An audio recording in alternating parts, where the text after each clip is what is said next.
Si avvicina al suo momento culminante la tradizionale festa dello Spirito Santo a Gangi, che si concluderà lunedì prossimo, 9 giugno. Attesi migliaia di fedeli provenienti da tutta l'isola. I festeggiamenti rappresentano un momento di profonda spiritualità e di forte senso di comunità.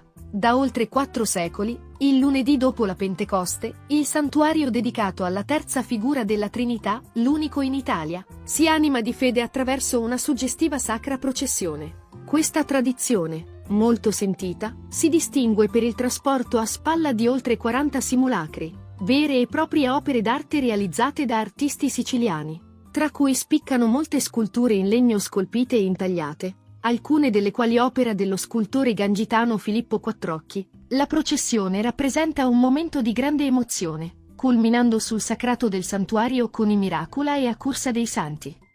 Un omaggio speciale alla Trinità, durante il quale i fedeli, portando i pesanti simulacri, si cimentano in una corsa veloce e rituale, inneggiando allo Spirito Santo. La partenza è prevista alle ore 16:30 dalla Chiesa Madre, Piazza del Popolo, da dove il corteo sacro si snoderà lungo le vie del paese fino alle pendici del Monte Marone, sede del santuario. Secondo un protocollo rigoroso, la processione sarà aperta dalla confraternita più giovane e chiusa da quella più antica, quella del Santissimo Salvatore.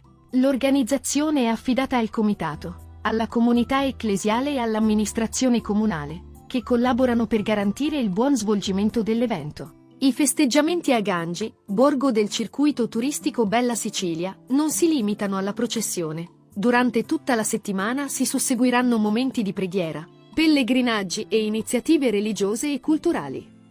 Sabato 7 giugno, alle ore 18, si terrà la veglia di Pentecoste. Domenica 8 giugno, giorno di Pentecoste, alle ore 19, si svolgerà una messa solenne presieduta da Don Giuseppe Amato, rettore del santuario, e alle 20 ci sarà un momento di fede con il trasporto del quadro dello Spirito Santo dalla chiesa al santuario. La giornata si concluderà alle 22 con uno spettacolo musicale della Adrian Band, tributo ad Adriano Celentano. Lunedì 9 giugno, a chiusura dei festeggiamenti, si terrà la tanto attesa sacra processione alle ore 16:30. Il lungo corteo, composto da circa 40 statue portate a spalla, partirà dalla Chiesa Madre e raggiungerà il santuario, dove si svolgeranno i Miracula e a Cursa di Santi.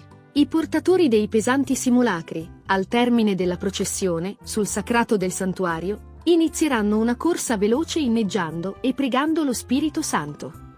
Alle ore 22 a chiudere i festeggiamenti i fuochi d'artificio.